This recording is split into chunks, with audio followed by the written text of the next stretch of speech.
My dear brothers and sisters in Christ, at midnight on Christmas Eve, we will be celebrating the incarnation of our Lord, the birth of our Lord. And I don't know if we really get a real comprehension, if we really understand what is the marvel of the incarnation, what is the beauty of it, how much love God had to have to become a human being. There is a story that I read many years ago in the internet. It's a story by Paul Harvey, and I invite you to put it in your search engine and check it out. Read it because it's beautifully written. It's called A Christmas Story, The Man and the Birds by Paul Harvey. But I will give you a little idea of what the story is about. It's this good man.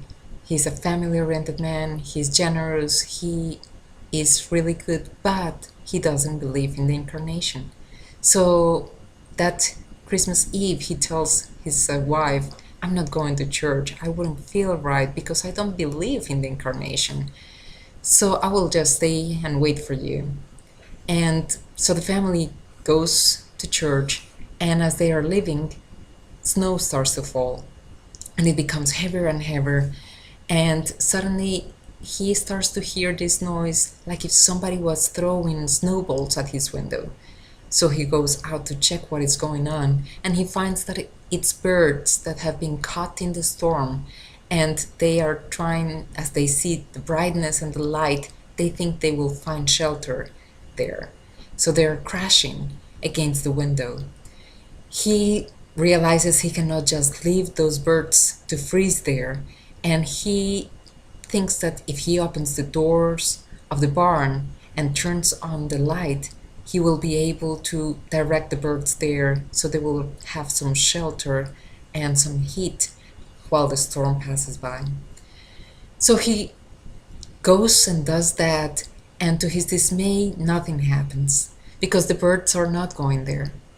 He then tries to put some crumbs in their way leading to the barn, but nothing happens. The birds are not following that path. He then tries to shoo them into the barn, and he realizes that they are flying in all different directions because they are afraid of him. He is big and he is terrifying to them.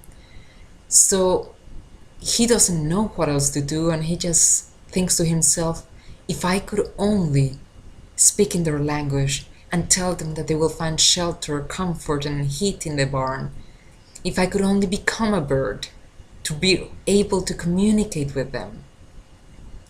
At that point, the bells start to ring because it's time for midnight mass.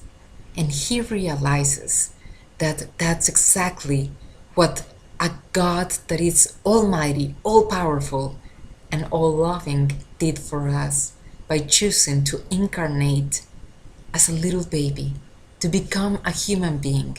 That's what our Lord Jesus Christ did for us. Being all-powerful, he became a little baby. He became just a human being. And that is not the end of it, because even though the story finishes there, Jesus Christ did something even that was a higher step. He went further on in his love, and he promised us that he would stay with us until the end of times. So it wasn't enough to come, to incarnate, to live with us, to communicate God's love for us, to die for our sins. But he also chose to stay with us until the end of times. How did he do that? Through the Holy Eucharist. He chose the most simple of all foods, what is found almost in any culture, bread and wine. And he chose to stay with us. And that is because he doesn't want to have only a unity, a spiritual unity. He wants to have a physical unity with us. Because when we receive Holy Communion, we eat his body, we eat his flesh, we eat his blood, we drink it. And there's this communion, this union of body, mind, spirit, everything. We are one with God, like if we receive Him, but it's not like when we receive any kind of food that we process.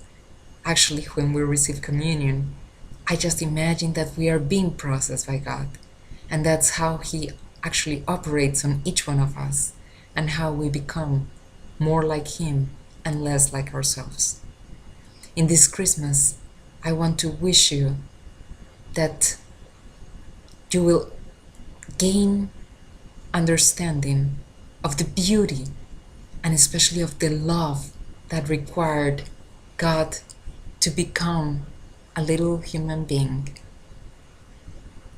That you reflect on His love as He chose to stay with us in the Holy Eucharist, so that you may receive Him with great love, with devotion,